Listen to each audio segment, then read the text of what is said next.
Vamos então à primeira pergunta. A primeira pergunta vem de Setúbal, é do Arthur. Arthur, muito obrigado, como sempre, pelo carinho, pela confiança, por me mandar a pergunta e por estar aqui conosco nesta noite no meu programa. O Arthur me pergunta o seguinte: Andy, gostaria de saber se no Brasil existem associações que defendem os gays e lésbicas e transexuais, etc., como aqui existe em Portugal. Estou curioso. Muito bem, Arthur, existe sim. O Brasil é um país gigante, não é? É um país gigante. Então, no Brasil existem coisas gigantescamente maravilhosas e gigantescamente horrendas. O Brasil é aquele tipo de país, né, como caracteristicamente são os países continentais. Quando tem alguma coisa que é muito boa, realmente é muito boa. Quando tem alguma coisa que é muito ruim, realmente também é muito ruim. Uma dessas questões é justamente ser o Brasil o primeiro país do mundo em visibilidade LGBT e, por outro lado, é o primeiro país do mundo também em assassinatos de pessoas LGBT, certo? Sobretudo as pessoas T, que são as pessoas mais vulneráveis dentro deste contexto, as pessoas transgênero e transexuais já, etc. Então o Brasil tem esse paradoxo. E como tu perguntas, então sim, o Brasil tem, aliás, grandes associações.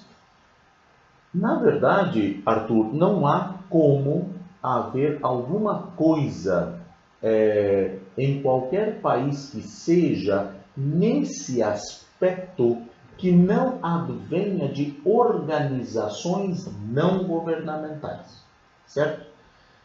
Casualmente, historicamente, ainda continua sendo assim, por exemplo, nas questões LGBTs. Mesmo hoje, por exemplo, nos países persecutórios, como Rússia, os países de tradição islâmica, enfim, o que faz com que alguma coisa comece a acontecer e comece a mudar nestas sociedades são as organizações não governamentais, inicialmente, inclusive de caráter clandestino, como hoje existem muitas em países persecutórios, certo?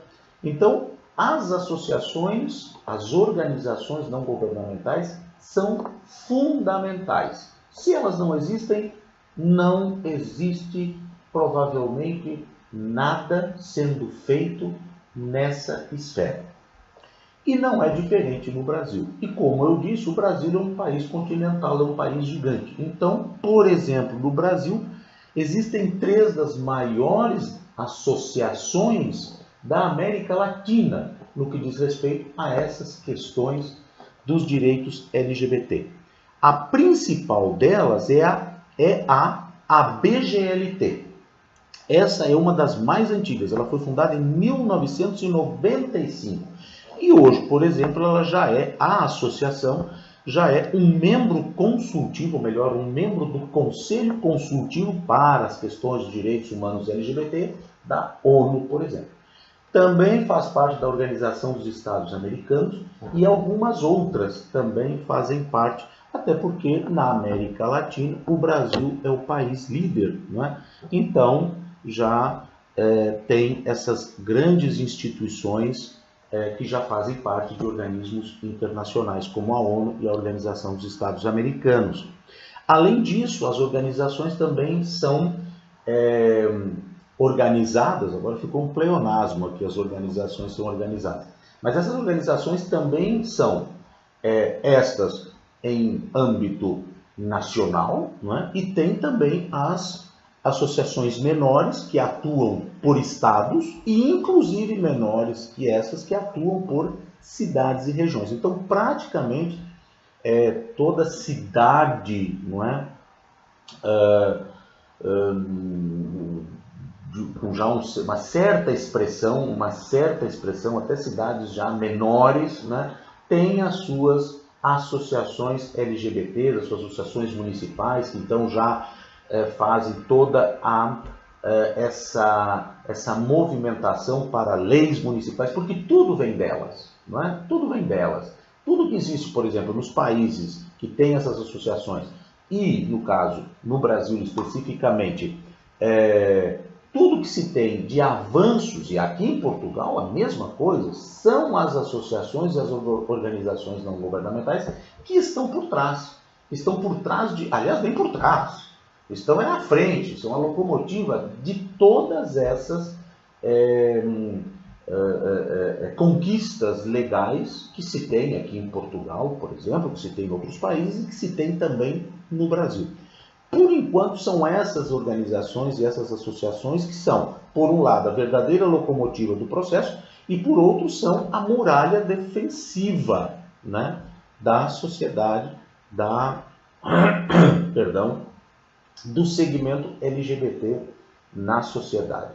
Certo? A ver se disse tudo a respeito da questão. Penso eu que sim. Então, claro, o Brasil tem grandes associações e organizações não governamentais que, igualmente como aqui em Portugal, atuam intensivamente na questão dos direitos LGBTs e, inclusive, fazendo isso que eu já mencionei, não é? São essas associações que estão na retaguarda, não é? De todos as conquistas, né, que se vai tendo no Brasil. Inclusive, essas associações oferecem assessorias jurídicas às pessoas, sobretudo as associações menores, então que têm acesso mais direto à população LGBT em si, não é? Então, com assessoria jurídica, assessoria psicológica, etc., como aqui em Portugal, que nós temos duas grandes associações nesse sentido, que é a ILGA Portugal, né, que é mais na região de Lisboa, aqui no norte a Plano I, que é uma organização da região norte de Portugal que atua nessa área, sem contar a rede Exequo, por exemplo, o Tudo Vai Melhorar. Meu Deus, eu não posso agora, né, vou esquecer-me de alguma, então vai ficar desagradável. Mas lembrando que aqui existem outras organizações, a CADIV também, que são organizações maiores e menores, com atuação mais regional, mais nacional ou mais local, né? Aqui em Portugal também a mesma coisa, cidades menores, Bragança, Coimbra, tem as suas organizações municipais específicas, tá certo? Então, basicamente é isso, ok? Espero ter respondido essa pergunta quanto à questão da presença dessas associações e organizações no Brasil, a exemplo das organizações que também existem aqui em Portugal. Tá bem, Arthur? Muito bem. Qualquer outra dúvida, Arthur, fica à vontade de continuar participando do programa e conversando comigo. Muito obrigado, um grande abraço, Arthur.